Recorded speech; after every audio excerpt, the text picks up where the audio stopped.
What's going on, guys? Channel update time. It's FREEDO here for, well, FREEDO now is going to be the name of the channel. Due to lots of things adding up over time, I decided that it's time to evolve this channel from YourOverwatch, which originally was a team-based hub channel to cover just one game, into something that we can use and grow together on other games as well. Particularly, of course, Marvel Rivals, which is a game that I have fallen in love with, because in a lot of ways, it's the spiritual successor to Overwatch 1 with implementing basically everything I had asked from the devs in 2019 to keep hero identities unique and balance the game not through numbers tweaks and forcing results onto the stat board, but instead allowing heroes to have their niches, maybe not always competitive all the time, but balance at the higher tiers with hero bans. That's what I had asked for. Jeff Kaplan thought I was an idiot. A lot of pro Overwatch League coaches and players at the time thought I was an idiot. Now that sentiment has changed over time, of course, many years between 2019 and now. That's something I always wanted, right? And so it's really difficult for me to see this game excelling with everything I wanted and then not be able to cover it with the amount of depth that I would really love to do. So I think it warrants a name change. That's like the super short version of this video, but I also wanted to get a bit behind the scenes and connect to you guys because it's heartwarming when there's so many fans that have either been from the start of this channel in 2016 and some of you even all the way back into my Call of Duty years before that, or the old podcasts that we had. I've been making content for a long time, and Mr. Beast was a fan of my content when he was a teenager, if you can believe that. That's how old I am. Okay, guys. Beyond covering Marvel Rivals, I will be interested in checking out what Overwatch does, but if it doesn't really impress me tomorrow with the Spotlight event, and if they don't add hero bans to ranked, I don't really know if I want a future covering that game. I think always, as someone who covered it in such extreme measures for so long, I will want to comment about it at least, but I don't know if I have the heart to really go at both the way they have developed the game as well as how the community has developed around the game anymore, because I think it's become kind of toxic for creators in many ways. I'll get into that a little bit more, but I think another thing I want to add is on this channel, we'll be doing things that you'll expect from me maybe in Marvel Rivals, but then also a little bit of experimentation with other formats, and then maybe even discussing other games or game culture in general on this channel as I keep trying things out and see what you guys like. So let me know your thoughts for formats and things you think you would like us to cover. I keep saying us because it was a team for so long. It's just me now, just me. What you would like me to cover, let us know in the comments. I said it again. Marvel Rivals guides, news, analysis, for sure reaction videos when I think a creator really made something insightful that I can add more of my podcast response style to. And then on top of that, we are going to be finally having a dedicated podcast on this channel. I'm calling it Run It Down. Spilo came up with the name, and I think it was perfect for the type of energy that I hope to foster on my podcast, but also just on this channel in general. A spontaneous, free-flowing, argumentative, but most importantly, fun environment where we engage thoughtfully in the complexities of all of this nuance, but do it in a fun way, even if it is a bit antagonistic and trollish at certain times. That's kind of the vibe I want in my gaming ecosystem, and look forward to sharing that with those guys and then maybe possibly other creators as well. Now, this next section, let's talk just about Overwatch for a second, okay? I have no idea what is in the Spotlight tomorrow. Wasn't invited, don't have preview. Maybe I did have a preview access. I don't know, maybe I missed the message or something. I have truly no idea what it is. I don't want to play Overwatch ranked until they add hero bans and implement the type of design principles that I have asked for, right? That's kind of where I'm at. I might be interested in covering it as an analyst or a commentator to some degree because it is an important competitor in the hero shooter genre, but I feel so far removed due to not wanting to be tied to the Titanic anymore. Why do I have to take any heat for the long series of mistakes that Blizzard made with this IP? It wasn't my fault they misdirected their resources for so many years into a PvE game that nobody really asked for, then canceled it later on, and then gave us like a shell of a product with a 2 on it. What am I supposed to do?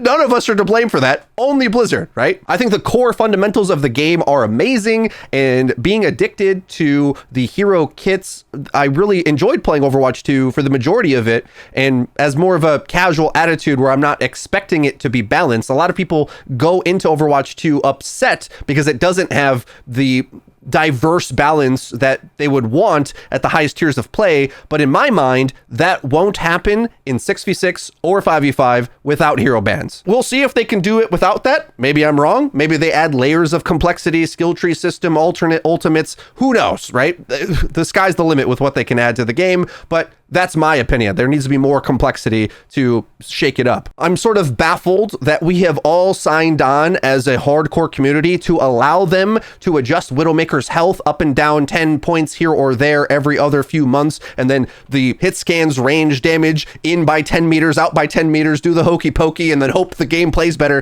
They could have just added hero bans, okay, this whole time. There's so many heroes that are problematic in different ranked cul-de-sacs. So like the top 0.1%, it's Widowmaker, and then maybe in your average bronze game, it's Symmetra. That's the only way that you can make competitive agency for every individual lobby, not for the player base at large. It's everything that I said it was supposed to be all those years ago. This is why so many Marvels players want it in all ranks, not just for the top few percent. And them failing to do that and homogenizing the roster, trying to make Symmetra as competitive as Tracer, made for the gameplay to be dumbed down and simplified. I have so many characters that I like to play that it didn't bother me that much necessarily, but a lot of the players that wanted all of that nuance to be part of the hero shooter game, well, it kind of got eroded away over time. And now they're going to try to reintroduce some big complicated system to recapture that magic, and it's going to be unbalanced and wacky probably.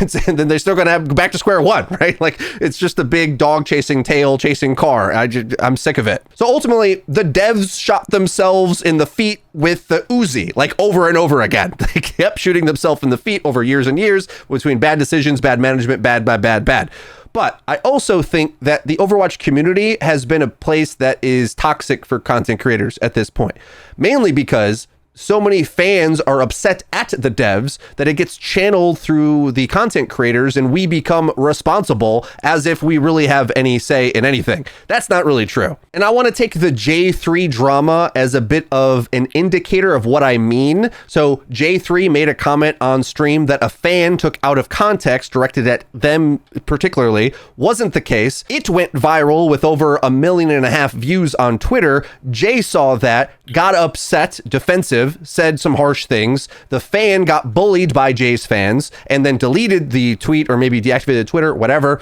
Aside from those two individuals, what I don't like is that the most viral stuff in Overwatch has nothing to do with the merits of the game and the strategy and playing it, but in these cultural phenomenons, right? Like we want to be upset at something.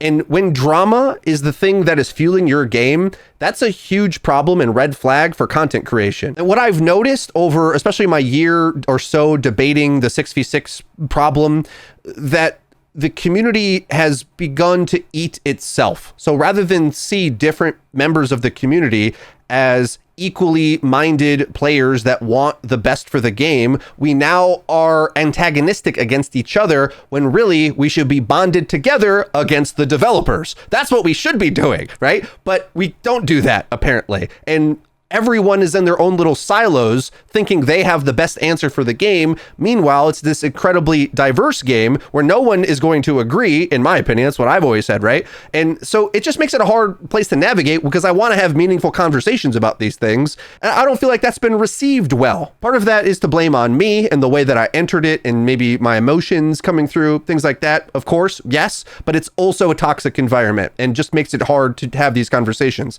Like I made a response video to Car Q about Roll Q in Marvel Rivals. There wasn't like a bunch of hate threads and things like it was just an entirely different thing. It was just some guys talking about a video game. It didn't turn into some big drama, right? Or we're pinning the creators against each other and the tensions are super high. So all in all with Overwatch, I look forward to the spotlight thing. I hope it's less about how they're going to balance the game better, which I don't think can ever happen in a hero shooter. It's a ridiculous concept. And I hope it's more about increasing the complexity and fun factor of the game. We'll see. Now here at the end, just a little bit to comment about the transformative journey this has been for me. on Your Overwatch since 2016. We used to have a team that kind of got pushed away a little bit by the crazy decisions that the devs were doing with Overwatch 1. I stuck through to try to fight the good fight for the game I loved, and all the way now we're here. I've gone through so much growth as a person. You kind of have no idea. Beyond just being addicted to making content, I'm also addicted to personal growth and have done so in just so many different ways. Being on the spectrum, it was always hard for me to really understand the concept of empathy. While I definitely have it and give it to others, it was difficult for me to understand when things I would say would hurt their feelings and how to worry about that ahead of time. Back then, when I started the channel, that was in peak, like firing off from the hip all of the time as a person. And now, over a few years of therapy, I guess, I've really learned how to put empathy first in things I do in my personal life. And it's a goal of mine to try to make sure that I remember how to do that online as well. Way back in 2017, this is what I looked like when I met Jeff Kaplan. And as I tend to do with a lot of subjects that I want to master, I mastered the keto diet, lost 65 pounds over the course of 3 years, and then now, years later, have spent over a year and a half or so in the gym, and now I look like this. By far the best shape I've ever been in my entire life, even in high school when I used to play football. So I'm happy with that. My priorities have shifted a little bit in my life, but I think what you're going to find on this new channel overhaul, that there's a new dedication to high quality content with the passion that I have to make the best stuff that I know how to make. So I hope you look forward to that. If you did enjoy this video, please be sure to leave it with a like, and don't forget to subscribe to FREEDO so that you can get notified whenever our new videos come out. We're going to have a bunch coming down the pipeline on Marvel Rivals and lots of other stuff. So I can't wait. I rid myself of the shackles of Blizzard Entertainment. Goodbye, Overwatch, for now. Sort of, kind of, not really fully, but I'll tune in for Overwatch 3, I guess.